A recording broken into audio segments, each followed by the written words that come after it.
Pues, hola a todo el mundo. Soy Luca Alvarado. He venido a hablar de escalabilidad en videojuegos, porque es un tema que se suele tratar sobre todo a nivel de código, de programación, pero creo que todas el resto de áreas pueden aprender del concepto y se puede hablar de ello de forma mucho más abstracta y no solo desde el punto de vista técnico. Un poco de introducción de quién soy. Llevo 8 años haciendo jueguitos, sobre todo programando, pero también me gusta tocar un poco de todo. Y he estado en varios de estos proyectos que mencionaré alguna anécdota más tarde. Programar, diseñar, hacer cosas de arte. Entonces creo que esto también me da una visión más genérica y un poco distinta que las personas que se dedican solo a una cosa, y es lo que me ha inspirado a hacer esta charla. Vale. Vamos a empezar como si fuese un estudiante de bachillerato. Voy a hacer un ensayo. Vale, ¿qué es la definición de escalabilidad? Pues es la capacidad de cambio o de crecimiento de un sistema. Eso también significa el decrecimiento. Si tú creas algo y luego quieres cortar, que eso no se haga que rompa todo. Vamos a hablar de ello de forma abstracta. No voy a poner ejemplos de código, sino de, vale, ¿cómo podríamos aplicar la escalabilidad en comprarte un armario? Tú vas a una tienda normal de armarios y te encuentras este modelo de armario. Te gusta y te lo quieres llevar a casa. Y entonces evalúas, ¿cómo de escalable es este armario? Vale, ¿de qué forma puede escalar un armario? ¿De qué forma puede crecer o cambiarse? Pues un armario lo puedes cambiar de sitio, lo puedes cambiar de casa. Puedes tener más ropa y querer meter más ropa en él. O puedes querer cambiar la ropa que hay dentro. A lo mejor ya no necesitas tanta barra, ahora quieres más baldas. Y entonces este armario lo compras, está ya prehecho y posiblemente no puedes modificar lo que hay dentro. Pero bueno, lo puedes mover, te puedes mudar con él, posiblemente puedas desmontarlo, no hay problema. Luego tenemos otro modelo de armario, que es este tipo de armario modular muy típico de tiendas como Ikea, que tiene, no se ve, pero bueno, tiene muchos puntitos para que tú pongas las baldas donde quieras, te venden con muchos módulos distintos para que cambies lo que hay dentro. Además, a diferencia del anterior, este es totalmente cuadrado, entonces tú puedes montar cosas encima. Por si quieres más almacenamiento, puedes comprar uno similar o otro módulo que te haga tener más espacio, te puedes mudar con él. Y luego vamos a un armario empotrado. El armario empotrado, aunque maximiza el espacio en el que está, no lo puedes mover, posiblemente no lo puedes cambiar internamente a no ser que reconstruyas todo el interior y te va a costar mucho modificarlo. Entonces es lo que hay. Tú tienes un armario empotrado, es lo que tienes. ¿Significa que esto es peor o mejor? No. Significa que es distinto. El armario empotrado maximiza el espacio, entonces a lo mejor si esta es tu casa para siempre y sabes que quieres tener tu habitación exactamente así para siempre, para toda tu vida, pues haces un armario empotrado. Pero si estás de alquiler no puedes hacerlo porque no escala a tu forma de vivir. Vale. ¿Por qué es importante analizar la escalabilidad en todo lo que hacemos? Pues porque cuanto menos escalable es algo, si tenemos un proyecto, una habitación, compramos más muebles, más difícil es meter algo nuevo, por el hecho de que tienes que manejar todo lo anterior y además añadir lo nuevo. Estos gráficos son como los típicos en programación, son un poco bullshit porque no hay medidas, es tiempo, coste de development. ¿Qué significa eso? ¿A qué nos referimos?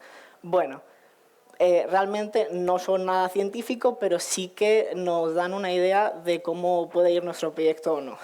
Podemos analizar cómo creemos que los cambios que vamos a hacer van a afectar al proyecto, porque si has trabajado mucho tiempo en esto, te habrás dado cuenta de que hay proyectos que, por lo que sea, son incapaces de avanzar y hay otros proyectos que trabajan en ellos súper fácil. Y es lo que intenta representar esto. Vale, es importante la línea en la que cruzan estas dos cosas. Este gráfico hace la asunción de que las cosas que no son escalables, por lo general, crecen muy rápido al principio.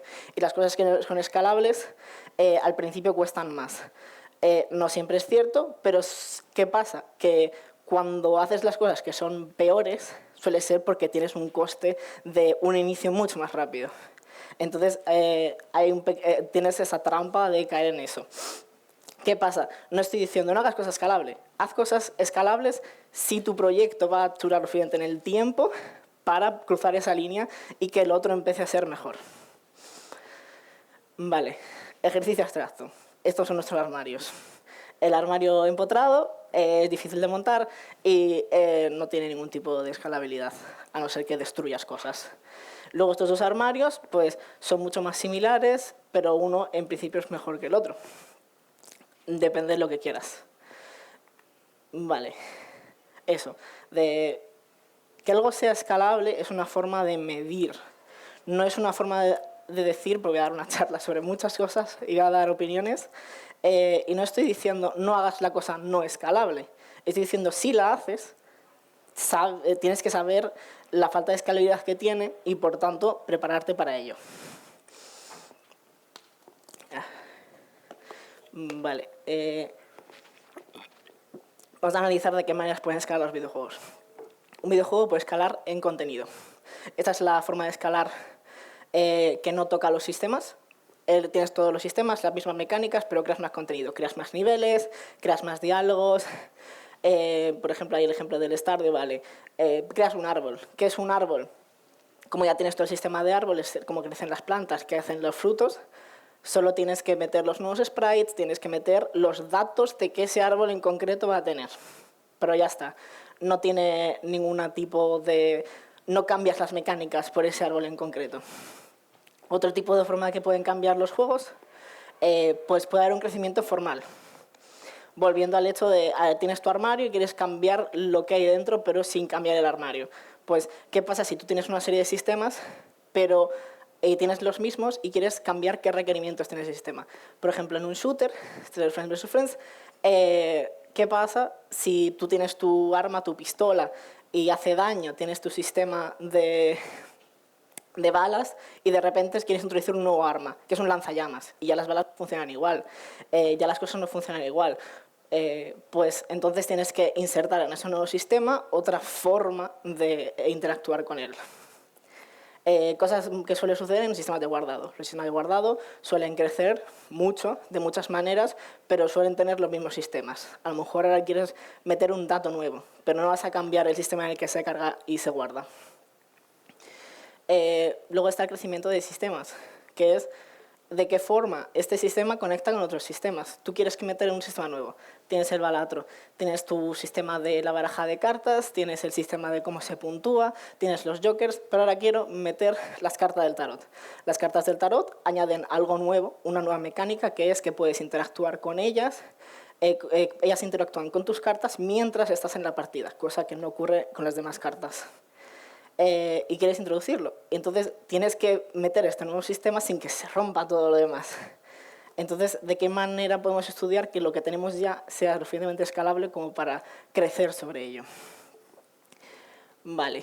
Voy a dar una serie de consideraciones generales a la hora de hacer proyectos más escalables. Tenéis que calcular cuánto peso podéis llevar. Vuestro equipo va a tener distintas necesidades, distintas capacidades que podéis cargar con ello. Esto es un poco como... Yo soy fan de las películas romanticonas. Es un poco cuando en la típica película en la que una muchacha de clase trabajadora se enamora de un ricachón y existe el momento de el ricachón la regala un cochazo y, claro, en plan de, guau, menudo momento romántico, le ha regalado algo carísimo. Pero ¿sabéis lo que cuesta mantener un coche carísimo? Tienes que tener tu seguro, que va a valer un riñón. ¿Cuánto vas a sacar ese coche a la calle? Si te chocas contra una columna de un supermercado, la has jodido, no puedes pagar la reparación. Entonces, no te puedes permitir tener ese cochazo por mucho que digas, ¡buah, está chulísimo! Y a veces nos pasa cuando creamos cosas de, ¡buah, puedo crear un personaje guapísimo, modelado, con esqueleto, con todo, en un mes! Y entonces voy a tener 2 personajes en 2 meses, 3 personajes en 3 meses. No es verdad. No funciona así.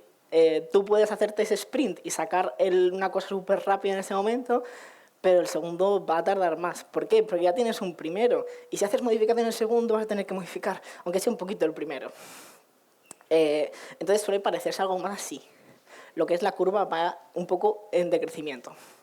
También se pierde libertad, porque se pierde inercia. En plan, se me han muerto proyectos solo por el hecho de que el equipo entero era incapaz de mover la roca que era trabajar en ese proyecto. ¿Por qué? Porque ya no puedes meter esas pequeñas cosas, ideas que de repente surgen de, buah, pues en este proyecto estaría igual hacer este pequeño cambio. No puedes hacerlo. ¿Por qué? Porque el proyecto es intrabajable. Con él, mover cualquier cosa es mover una piedra. Imposible. Entonces hay que ser consciente de qué podemos mover como equipo. Vale, eso es un poco de cómo organizar lo que es el proyecto. Lo que es la arquitectura a nivel de programación no tiene una relación totalmente con cómo organizas carpetas, pero suele haber una correlación. Si está todo desorganizado, si no tenéis una estructura diseñada, ¿qué pasa? Que no vais a saber cómo encontrar las cosas, no vais a saber qué cosas tenéis. No, en plan, de cualquier cambio que hagáis, no sabéis qué repercusión va a tener en cualquier otra parte del proyecto, porque no tenéis un diseño asentado de cómo funciona eso. Y claro, cuanto más grande sea el proyecto, más grande es el problema. Si estás haciendo una jam y tenéis 5 archivos, pues claramente da igual las carpetas, da igual la organización, da igual la estructura, porque os vais a encontrar. Pero si tenéis 200, os morís. Por eso es importante, en plan, de tener un montón de reglas de cómo se estructura todo, de cómo se nombran los archivos. Sea lo que sea, en plan de, si no elegís algo, si cedéis al caos, el caos va a elegir por vosotros. Y vosotros sois quienes tenéis que tomar esas decisiones. Las herramientas adecuadas. Vale. Como a veces utilizamos herramientas porque estamos acostumbradas a ellas, pero a veces no son las óptimas para desarrollar el trabajo que hacemos. Nos pasó, por ejemplo, en el Fallen Stars que salió este enero, el artista utilizaba Blender para hacer el 3D. ¿Qué pasa con Blender? Que lo que quería el artista era hacer texturas pixeladas y eso no está preparado en Blender para hacerlo así. Entonces tardaba muchísimo. Cada vez que hacía un asset tardaba una barbaridad y no se podía iterar. Y en el arte es muy importante iterar. Bueno, en todo es importante iterar. Entonces, como no podía hacer eso, nos teníamos que quedar con el primer resultado que saliese porque no se podía mover. No había forma de cambiarlo. Entonces, a lo mejor se puede buscar mejores herramientas. En este caso, hemos mirado otras herramientas como Corel 3D para probar qué tal va para el siguiente proyecto que hagamos con la misma estética. Pero si no funciona, se tira y se va a otra. ¿Qué pasa también? ¿Quieres hacer animaciones? Pues a lo mejor estás acostumbrado a hacerlo en Photoshop, pero si haces pixelar y haces animaciones, posiblemente Blender tenga muchas más ayudas, muchos plugins ya desarrollados para hacer eso. Que eso no significa de, hey, oye, que es que esta persona en nuestro equipo es un maestro del Photoshop y lo hace todo súper rápido y no necesitas estas ayudas. Bueno, pues me alegro por esa persona. Si es lo que le funciona, es lo que le funciona. Pero al final es un balance entre lo que ya estás acostumbrado y el tiempo que le puedes echar a aprender algo nuevo que en el futuro te va a hacer ir de forma más... Porque hablo de velocidad o rapidez, pero realmente es sin fricción, que no te desagrade el proceso en el que estás participando. Y también significa que en un mundo ideal, si tú tienes una herramienta, le puedes meter plugins que necesitáis específicamente para vuestro equipo, para vuestro proyecto. Y a lo mejor los podéis hacer. A lo mejor podéis aprender a hacer tools específicas para vuestro proyecto que hagan que esos pequeños procesos sean más fáciles. Que esto es algo que se ha muy por sentado en AAA, pues hacemos una tool para cómo exportar las movidas en Maya. A lo mejor tu equipo podéis dedicarle unas semanas de, vale, ¿cómo vamos a agilizar exportar todos nuestros assets? ¿Cómo vamos a agilizar cómo sacamos las animaciones? Porque no queremos que cada vez que modifiquemos una animación, a lo mejor tener que exportar animación frame a frame. Es absurdo.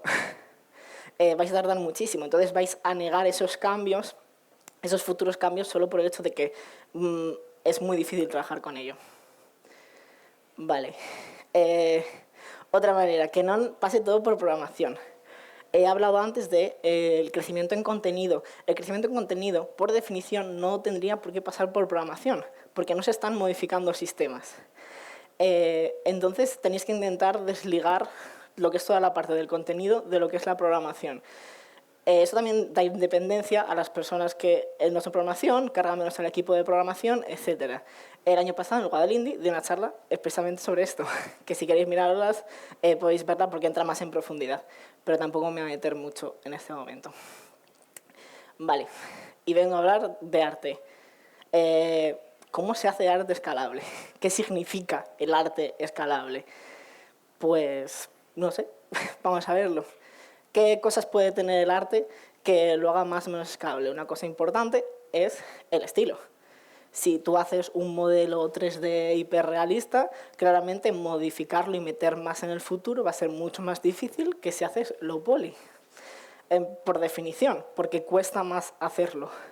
Y además va a cargar mucho más el proceso, porque a más alto sea la exigencia técnica de si el modelo que haces en 3D tiene una calidad súper alta, tu interfaz, las mecánicas, la introducción en el mundo, va a tener que tener una calidad mucho más alta. Tiene que tener la misma calidad para que no parezca cutre.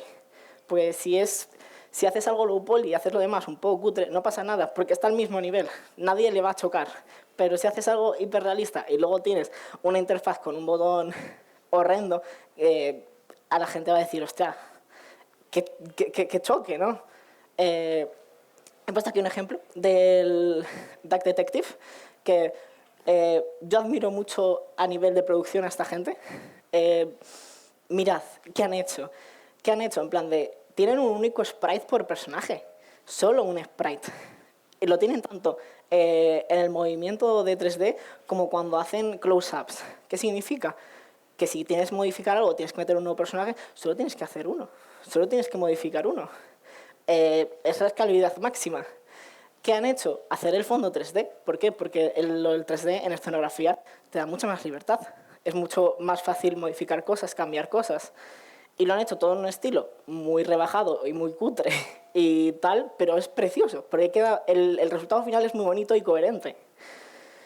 ¿Qué otras cosas pueden importar? Pues en este caso, si es 2D o 3D, como parte del estilo, el 2D, voy a hablar de formas tradicionales de 2D y 3D, porque hay muchas cosas y muchas variaciones, pero en un 2D tradicional el ángulo de cámara es fijo. Tú dibujas algo, está en un ángulo, en una perspectiva y ya está. Lo tienes hecho. En 3D haces un objeto y le puedes mover la cámara donde te dé la gana. Eso significa que en el futuro hacer cambios o iteraciones es mucho más rápido. El 2D hay que modificarlo frame a frame. Tú haces una animación tradicional 2D y tienes que dibujar cada uno de los frames. Eso significa que si hay un cambio en algún momento del personaje, requerimientos, meterle a una skin nueva, va a ser mucho más difícil porque tienes que dibujar después cada frame de cada animación, de cada cosa. En 3D no, porque hay una separación entre lo que es el modelo, lo que es el esqueleto y las animaciones. Tú puedes tener distintos modelos con exactamente el mismo esqueleto y las mismas animaciones. Entonces, modificar una animación no cambia. El modelo también está separado el modelo entonces puedes hacer variaciones porque está separado lo que es la ropa del cuerpo. Entonces, puedes ponerles distintas skins mucho más fáciles. No tienes que redibujar cada animación. El shading en 2D es fijo. Las sombras están puestas, están sólidas, están ahí. Los brillos, igual. En 3D, la iluminación va por shaders. Los shaders los puedes modificar. Puedes hacer un modelo y de repente decir, uy, pues me gustaría que tenga una animación distinta. No pasa nada. Puedes poner distintas luces, distintos colores, un shader distinto, no importa. En 2D, cada personaje y animación son únicas. Un poco por todo lo que he dicho. Si quieres hacer un nuevo personaje, puedes intentar basarte en la animación de caminar del personaje que ya tenías, puedes basarte en ella, pero va a ser unos frames totalmente distintos. Por lo que si un día quieres cambiar la animación de caminar, tienes que modificar a todos los personajes, en caso de que haya alguna falla o quieres meterle un frame más o lo que sea. El 3D, no, por esta separación entre modelo y esqueleto. El 3D también te permite hacer cosas asimétricas de forma muy fácil. El 2D no. Es muy complicado hacer asimetría en 2D. Vale. Con esto, ¿qué quiero decir? Porque he hecho aquí el rant de, vale, el 2D está en peor posición que el 3D. Aunque es cierto que el 2D es más sencillo de hacer, es decir, en un principio es más rápido de producirlo, tiene estos problemas de escalabilidad. Vale. pero a nosotros nos gusta el 2D. A mí me encanta el 2D. Lo amo. No me gusta el 3D, me gusta trabajar en 2D. ¿Cómo podemos intentar como copiarles o coger estas ventajas que tiene el 3D en 2D? ¿Qué hacemos? ¿Cómo lo movemos? Vale. ¿Qué podemos hacer para hacerlo más escalable? Pues intentar utilizar perspectivas simples. En el Cluedo, por ejemplo, esta imagen, la perspectiva es súper dramática. Utiliza ahí un punto de fuga, al fondo, todas las paredes van hacia ahí. Si tú creas un asset que sea un sillón, el sillón tiene que tener exactamente la misma perspectiva que el punto donde lo pongas y no puedes moverlo, porque entonces se rompe totalmente la ilusión de perspectiva. Sin embargo, aquí está el Bread and Fred, que tú puedes crear una puerta, puedes crear un sofá y lo puedes mover donde quieras del mundo, que no va a pasar nada, porque va a estar exactamente en la misma perspectiva, que es ortogonal y totalmente plana. También puede pasar que depende del shading que hagas, el tipo de estilo que hagas, puedas hacer más cambios o menos. Si haces 2D, dibujas 2D y tiene un shader súper complejo, realista, etc., si quieres hacer cualquier modificación, tienes que modificar todo ese complejo shading. Si haces un estilo más plano, anime, cartoon, y tienes una capa de sombras y una capa de luz, pues tienes que modificar una capa de sombras y una capa de luz. Y ya está. Vale, la importancia de las capas. Si hemos hablado de cómo organizar nuestro proyecto y las carpetas de nuestro proyecto dentro del engine o lo que sea, vamos a hablar de lo que son las carpetas dentro de los archivos de arte. Es lo mismo. Es importante que todas las cosas que vayan juntas estén agrupadas para que se puedan mover por separado, quitar por separado, modificar por separado. Esto es un dibujo que estoy haciendo para un juego y tengo por separado lo que es el muñeco, en plan de sin ropa, sin nada, sin cara, sin pelo. ¿Para qué? Por si mañana quiero hacerle otra ropa, quiero hacerle otro pelo. La cara está por otro lado. ¿Por qué? Porque el juego quiero ponerle distintas expresiones. Quiero que pueda guiñar un ojo y no el otro. Quiero hacer distintas variaciones de cómo se mueven los brazos. Entonces los brazos también están por separados para que tenga distintas poses, etc. Y siempre también hay que intentar que todo sea no destructivo. Intentar trabajar con la resolución más alta posible, porque luego de repente llegas a un evento y quieres utilizar un cartel y los carteles tienen una resolución enorme y de repente tu cartel se ve borroso. Y entonces ese arte, ¿qué haces? Lo rehaces. Pues cuanto más alta sea la resolución en la que trabajas, mejor.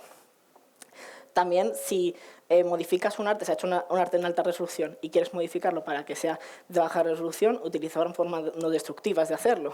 Guarda una copia o no, pero cosas como Photoshop te permite hacer objetos inteligentes que guardan la resolución original. También está el concepto de, realmente son shaders, de tú creas una capa de multiplicar. Y esa capa de multiplicar a lo mejor necesitas una para aplicar la sombra a todos los colores. No necesitas tener cada color una sombra distinta, con un color de sombra distinto, para que quede bonito, pero eso va a ser mucho más lento a la hora de modificarlo. Vale, esqueleto 2D. Si existen los esqueletos en 3D, pueden existir los esqueletos en 2D. Estos son ejemplos de distintas ejecuciones de esqueletos 2D.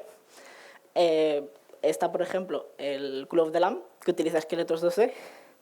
Este tipo de técnica lo que utiliza es, tú tienes una textura, y esa textura la deformas, la mueves, las animaciones están por un lado y la textura por el otro, y juegos como Call of the Lamb se benefician de ello porque tienen muchos personajes distintos, aleatorios.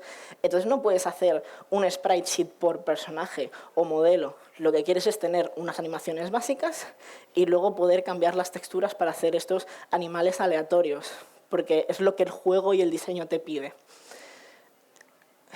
Vale, shaders. Igual que se puede hacer shaders en 3D, se pueden hacer shaders en 2D. Y hay cosas que se hacen porque es inviable. En plan de, el ejemplo de ahí el centro, este juego, al principio el personaje tiene la camiseta limpia y según va pasando el tiempo la va teniendo más sucia. Imagínate que tienes que redibujar todas las animaciones de ese personaje cada vez que se le ensucie la camiseta. Inviable. Entonces, esto se hizo con un shader. Este es un personaje de un juego que estoy haciendo. Lo que es el borde blanco lo hice a mano porque quería mantener esa imagen de recortable, pero lo que son las sombras, el estilo de pegatina, los brillos, son un shader. Porque no puedo hacer eso, que es trabajo repetido por cada personaje que haga, porque entonces cada personaje tiene mucho más trabajo y puedo automatizarlo. Luego aquí hay ejemplos de Dawn of the Monkeys. Las cámaras con modo noche, si es más fácil hacer las noches y puedes meter un shader con multiplicar como las capas en Photoshop o lo que sea, entonces puedes hacer la noche en 3D, es que era en 2D, y no hay mucho problema. Entonces, de repente, es mucho más barato hacer esas historias. Bueno, no sé, ¿sabes qué de cada uno of the Monkeys? Son unas cámaras y en cada cámara espías a gente y ves sus historias y puedes interactuar con ellas. Pues entonces, de repente, te puedes plantear crear más cámaras que sean en el exterior. Teníamos una limitación muy fuerte, que es que las cámaras en el exterior eran mucho más costosas que las en un interior. Porque tenía que tener eso, un atardecer, se hacía de noche, etc. Esto tiene una visión de modo nocturna. ¿Qué hacíamos en la visión de modo nocturno? Quitar las capas de noche, entonces se veía todo, y ponerle un shader con verde. Entonces no tienes que redibujar todo de verde. Vale. Ahora voy a hablar de shaders, pero de como un paso más, ¿no? De hacia dónde puede llegar esta locura. Esto es un vídeo que os pido que veáis solo por el interés, que es sobre cómo hacer texturas que luego se transmitan a animaciones en pixel art. Esta persona lo que hacía era crear la animación en pixel art, le asignaba a cada píxel una posición en una textura y luego esa textura al tener la posición de los píxeles, la pintaba a tiempo real durante las animaciones. Cada animación se veía como así, con colorines raros. ¿Y eso qué significaba? Que podía cambiarle de ropa, podía hacer skins sin tener que modificar las animaciones. Podía meterle detalles sin tener que modificar nada. Podía manchar la textura de barro y ahora de repente el personaje estaba manchado de barro.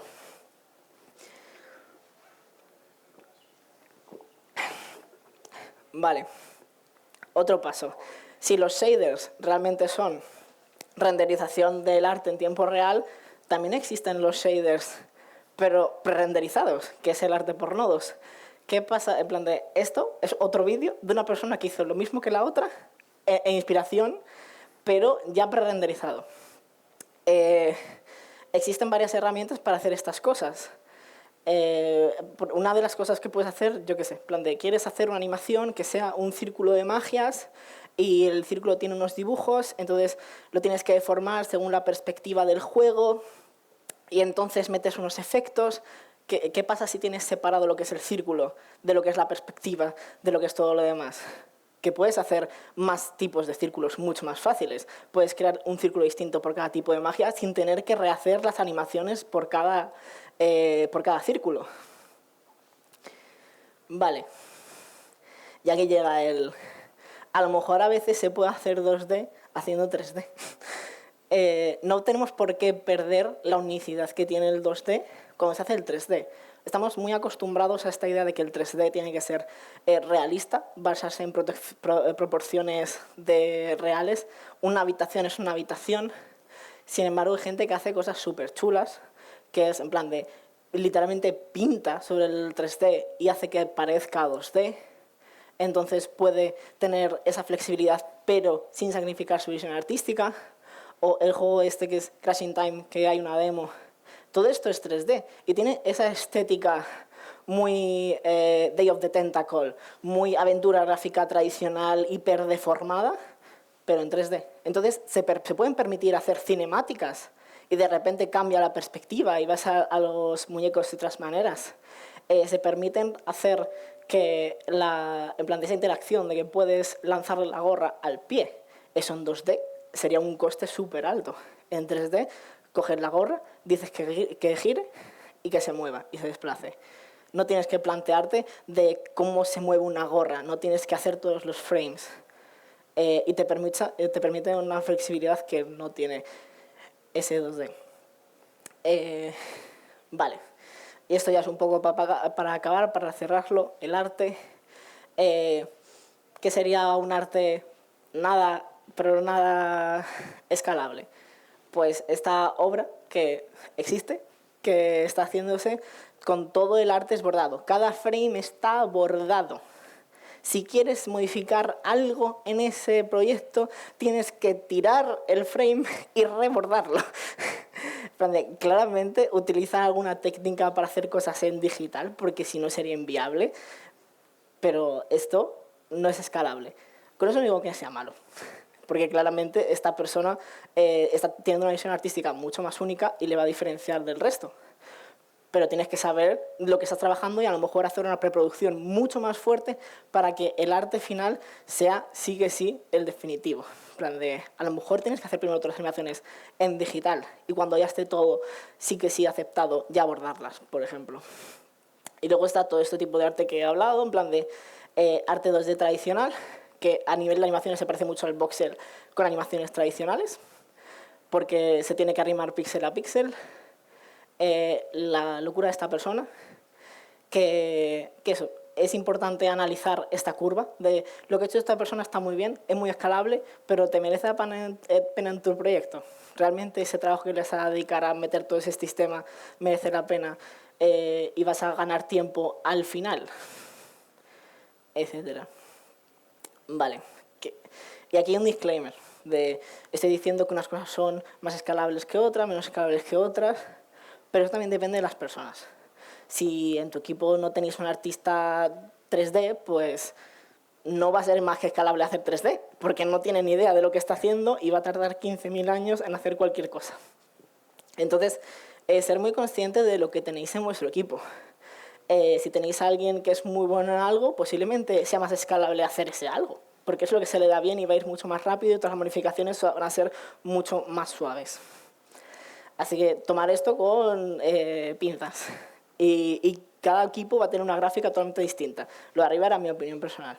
Fin. Vale, vamos a pasar al diseño. Vamos a cerrar el arte. ¿Qué pasa con el diseño? ¿Cómo haces diseño escalable?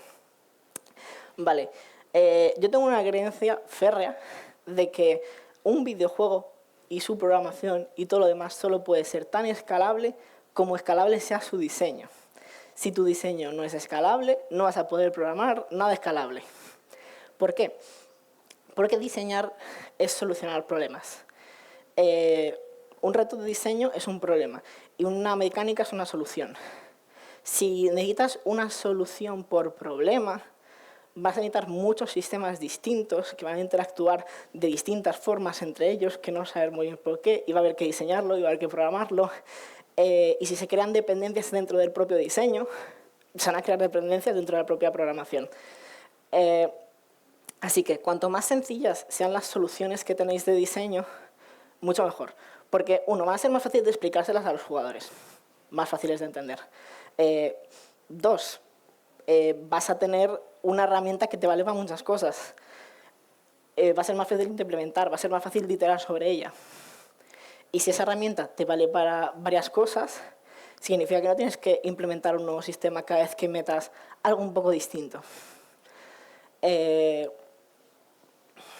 Esto, por ejemplo, un ejemplo que a mí me parece de mucha escalabilidad que suele verse en muchos proyectos de gente que sale de la universidad que hacen una aventura gráfica.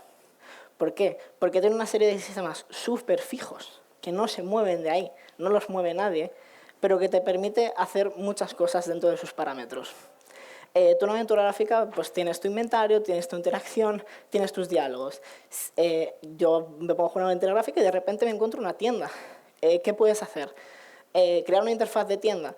De repente, en plan de, pues creo un panel que tenga un botón y muestre los precios de las cosas. No, lo que haces es crear una tienda dentro de los diálogos.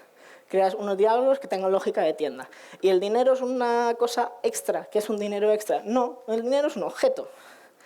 Entonces puedes meter esta nueva cosa y esta nueva mecánica, esta nueva forma de interactuar con el juego en las mecánicas que ya tienes, si son lo suficientemente versátiles. Ejemplo, el pick. Cuando salió este juego me fascinó la forma en la que decidió solucionar todos los problemas que había. En los típicos juegos de supervivencia, tú tienes tu barra de vida, tu barra de estamina, tu barra de hambre, y esas cosas van por separado y son distintas formas de morir. ¿Qué hace el pick? Tienes una única barra, es la estamina. Esto es un juego de escalar. Lo importante es la estamina. ¿Qué pasa si te haces daño? ¿De qué forma te penaliza? Tienes menos estamina. ¿Qué pasa si tienes hambre? Menos estamina. ¿Qué pasa si cargas con mucho peso? Menos estamina. La estamina, ¿qué te limita? Lo alto que puedes escalar de golpe. Entonces, es muy importante no tener todos estos estados. Y además, ¿de qué forma mueres? Cuando la barra de estamina o los estados en los que ocupan la barra de estamina superan la barra de estamina. Entonces mueres. Todo está en un mismo sitio, en la interfaz, todo está en un mismo sistema que es la estamina. ¿Qué pasa que vas a hacer un DLC? Aparte de crear un nuevo sistema, en este caso metieron un desierto, que meten unos cactus. ¿Y qué hacen los cactus? Pues otro tipo de estado. Es fácil de implementar porque ya está todo el sistema hecho. Solo es cambiar qué significa este estado, cómo te curas de él, cómo crece, qué son los ítems, cosas que modifican los estados. Todo pasa por el mismo sistema, es un único sistema que engloba todo, que es interactivo porque va directamente a lo más importante del juego, que es escalar, y es muy fácil de entender. Y eso hace también que todo el contenido que añadas sea muy fácil de añadir. Otro ejemplo, Stacklands. Stacklands es un juego de poner una carta sobre otra y esa carta puede haber una interacción. Esa interacción puede ser que se fusionen y creen una carta nueva, puede ser que tú tengas una carta de aldeano y esa carta sea una cantera y entonces picas piedra. Y entonces salen nuevas cartas que son la piedra. Y es la única forma que tienes que interactuar en el juego, apilar cartas. ¿Qué significa? Que es muy fácil de entender. Es un juego muy fácil de entender y muy fácil de expandir. ¿Por qué? Quiero meter una mecánica, una nueva cosa, creo una nueva carta. ¿De qué forma interactúan las cartas? Se apilan. Y ese apilar a lo mejor crea algo nuevo. Este es un DLC que es una isla desierta. ¿Qué le vamos a meter? Bueno, vamos a meterle que ahora las cartas de comida se pudren. Y cuando se pudren, se rompen. ¿Qué vamos a meter? Más objetos que son apilables. Y que al apilarlo funciona exactamente como el resto de objetos apilables. Es muy fácil de entender, no hay una curva de aprendizaje muy tocha y es muy fácil de hacer y de iterar sobre esto. Otra cosa importante en el diseño, la modularidad. Estuve hablando, en plan para hacer esta charla, yo trabajé en el Dawn of Monkeys 2099 y le pregunté a la diseñadora narrativa de qué retos había tenido durante el proceso del juego. Y me dijo que una de las cosas que más pedía la gente, por ejemplo, era que distintas historias, distintas cámaras tuviesen relación entre ellas. ¿Qué pasa? Que eso rompía la modularidad. Las cámaras estas se pueden salir en cualquier momento, en cualquier día, en cualquier posición. Si de repente creas una conexión y creas una nueva regla que sea estas dos jaulas están conectadas, entonces una tiene que ir antes que la otra, o cualquier cosa que pase en esta de repente afecta a la otra, de repente la complejidad de esas dos jaulas escala a una barbaridad que no se puede manejar. Entonces decidieron que eso era imposible de hacer, porque lo que querían era que cada vez que empezasen una nueva jaula fuese empezar de cero. Empezar con una complejidad cero y crear esa nueva complejidad con el contenido nuevo que ellos deseaban. Vale, unas últimas consideraciones para cerrar, como todo lo que he dicho. Busca los sistemas que funcionan con tu equipo y tu proyecto. Hay que hacer un balance, a veces tu equipo puede hacer unas cosas, tu proyecto necesita otras.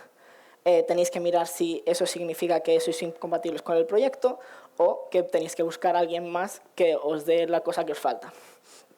En el momento en el que encontréis una bajada fuerte de productividad, de repente cada cosa que meto, es que no puedo, es que voy a tardar con esto una semana, es que ya quiero hacer este pequeño cambio, pero es horrible. Preguntados, vale, ¿qué cosa no habéis metido que de repente hace que os frustre trabajar con el proyecto? Y si se puede cambiar, mira, a veces hay que matar las cosas. A veces esta cosa que es difícil trabajar, dices, vale, esto es muy difícil, ¿qué hago? Lo borro y empiezo de nuevo. Y esta vez lo hago bien. Porque aunque al principio sea un trabajo que tienes que hacer mucho más largo, es mucho más fácil. Si tú estás si tú estás en X y tú lo borras, es mucho más fácil volver a X de lo que ha sido llegar a X. Porque ya sabes el camino, ya sabes cómo funciona. Tenemos mucho miedo a tirar, a veces hay que tirar y empezar de nuevo. Y luego vamos a ir mucho más rápido y va a beneficiarnos a largo plazo. Vale. Aunque tú hagas las cosas escalables y te prepares para todos los cambios posibles que creas que puede tener el proyecto, a veces pasan cosas. Y eso significa que cuanto más cerrado tenéis el proyecto, mejor. Si hacéis una preproducción muy fuerte y cerráis todo desde el principio, aunque claramente luego van a surgir cosas, porque de tu idea a la producción final hay mucho camino. Pero cuanto más cerrado esté todo y os preparéis para qué posibles cambios vais a tener, mejor. Porque al final un cambio significa un coste. Y cuanto menos cueste el proyecto, mejor. Y muchas gracias por escucharme. Si tenéis alguna duda.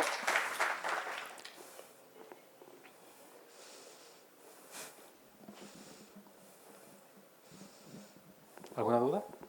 ¿O alguna pregunta?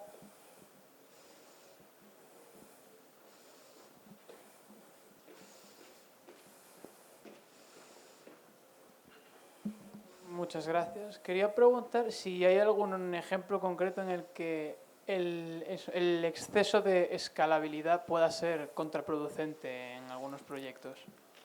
A ver, puede volverse en tu contra si lo que haces es, en plan de, si todo está tan poco definido, por ejemplo, he hablado de que el diseño y la programación son, en plan de, la programación realmente es la solidificación del diseño.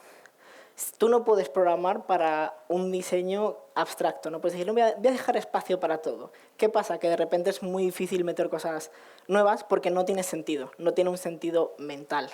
De repente has partido todo en módulos tan chiquititos que es muy difícil encontrar esos módulos, que vuelve un poco al problema de la ordenación. Si tú no eres capaz de encontrar dónde están las cosas porque lo tienes todo tan separado, puede volverse en tu contra esa modularidad. Lo mismo, en plan, hay que hacer un balance entre, por ejemplo, tener 15.000 capas de no, mira, voy a tener esto aquí separado en la oreja, esto de este detalle de aquí, de aquí y de allá. A veces es mejor tener una única capa, borrar y hacerlo de nuevo, que estar manteniendo 50 capas a la vez de un micro detalle. Y entonces tienes que ser tú quien decida en qué momento esa escalabilidad lo que le está haciendo es hacer lo contrario, que sea menos escalable. Porque o sea, te has esforzado en hacer todo tan modular que ya ni entiendes qué estás haciendo. Muchas gracias. Sí. ¿Alguna otra pregunta?